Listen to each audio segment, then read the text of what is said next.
মোৰ কাতৰ অনুৰোধ আৰু লগতে বিভাগীয় মন্ত্ৰী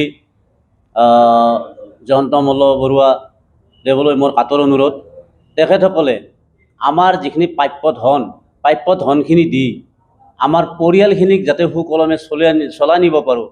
অলপ আগন্তুক চাওক, বিহু আহি আছে, এই বিহুত অন্ততঃ চলি যোৱাৰ পথখিনি অন্ততঃ দেই।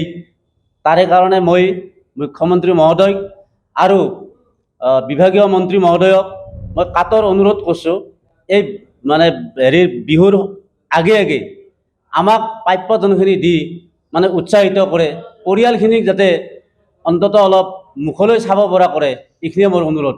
আজি কিছুদিনৰ পৰা আমি ছ'চিয়েল মিডিয়া বা বিভিন্ন প্লেটফৰ্মত দেখি আহিছোঁ যে কংগ্ৰেছে জেজেমক লৈ বিভিন্ন দুৰ্নীতি হৈছে বুলি কৈ আছে। কিন্তু প্ৰেক্টিকেল ফিল্ডত কথাবিলাক তেনেকুৱা নহয়। প্ৰেক্টিকেল ফিল্ডত হয় কি, লাইটৰ ইছ্যু থাকে, ক'ৰবাত কিবা থাকে, এনেকুৱা বিভিন্ন সমস্যাৰ কাৰণে সেই স্কিমবিলাক বা 100% পে'মেণ্ট নাপায়, ঠিকাদাৰে হেণ্ড অভাৰ দিব নোৱাৰে, দিব পৰা হোৱা নাই, বৰ্তমানো পে'মেণ্ট পোৱা নাই যিহেতুকে। গতিকে বিভিন্ন সমস্যা থাকে। গতিকে আমিও কংগ্ৰেছে এইবিলাক কৰি থাকে, আমিও লাজ পাওঁ। আমিও নিজে এনেকুৱা এটা পৰ্যায়ত আছোঁ যে আমি নিজে পে'মেণ্ট পোৱা নাই। গতিকে আমি কংগ্ৰেছক সকীয়াই দিছোঁ যাতে এইবিলাক আমাক লৈ ৰাজনীতি কৰিব লগা নাই। বাক্সা সংমণ্ডলৰ জনস্বাস্থ্য কাৰিকৰী বিভাগৰ ঠিকাদাৰসকল লগ হৈছোঁ আজি বৰমা প্ৰেছ ক্লাবত। ইয়াৰ উদ্দেশ্য হ'ল, আমি যোৱা কিছুদিন ধৰি দেখি আছোঁ যে কংগ্ৰেছ দলে বিভিন্ন প্ৰতিবাদ কৰিছে জল জীৱন মিছনক লৈ। তেওঁলোকে ভিতৰৰ একো নজনাকৈ স্কিমবিলাকৰ কাম শেষ হৈছে নে নাই নজনাকৈ তেওঁলোকে প্ৰতিবাদ কৰি ৰাজনীতি আৰম্ভ কৰিছে। তেওঁলোকক সকীয়াই দিছোঁ, আমাক লৈ ৰাজনীতি নকৰিব। আমি ক্ষুদ্ৰ অসমৰ ঠিকাদাৰ, আমি বহুত দুখত আছোঁ। আজি 1.5 বছৰ ধৰি পইচা পোৱা নাই। গতিকে আপোনালোকে আমাৰ লৈ ৰাজনীতি কৰি আমাক আৰু দুখ নিদিব। আৰু মাননীয় জয়ন্ত মল্ল ডাঙৰীয়া আৰু আমাৰ শ্ৰদ্ধাৰ আৰু অসমৰ মৰমৰ মুখ্যমন্ত্ৰী আমাৰ হিমন্ত বিশ্ব শৰ্মা ডাঙৰীয়ালৈ সম্পূৰ্ণ আস্থা আৰু বিশ্বাস আছে।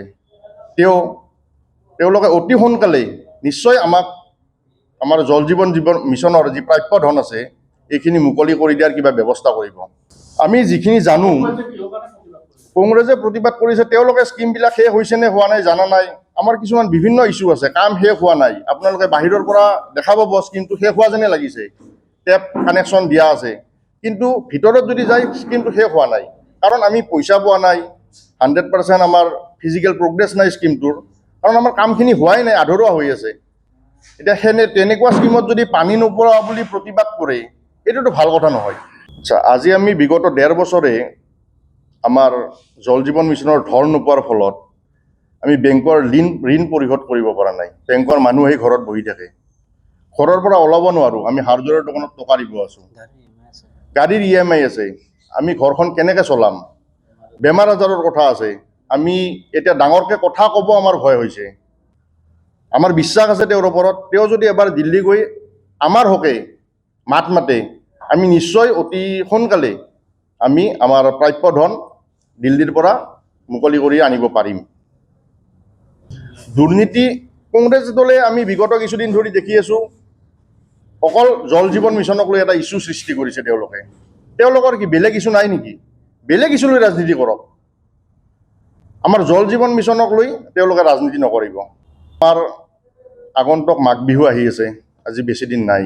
আমি আমাৰ মুখ্যমন্ত্ৰী ডাঙৰীয়ালৈ কাতৰ অনুৰোধ, তেওঁ কিবা এটা ব্যৱস্থা কৰি আমাক যদি অলপ হ'লেও সকাহ দিব পাৰে, তেওঁলোকে আমাৰ কাতৰ অনুৰোধ। আমাৰ পৰিয়ালবিলাকে তেওঁলোকৰ মুখলৈ চাই বাট চাই আছে। তেওঁলোকে আজি মুখ্যমন্ত্ৰী ডাঙৰীয়াই বিভিন্ন আঁচনিৰ জৰিয়তে অসমৰ সৰহসংখ্যক মানুহৰ মুখত হাঁহি বিৰিঙাবলৈ সক্ষম হৈছে। কিন্তু আমি এই যে আমাৰ ঠিকাদাৰসকলৰ পৰিয়ালবিলাক আছোঁ, তেওঁলোকে কিন্তু বহুত আশাৰে বাট চাই আছে আমাৰ মুখ্যমন্ত্ৰী ডাঙৰীয়ালৈ।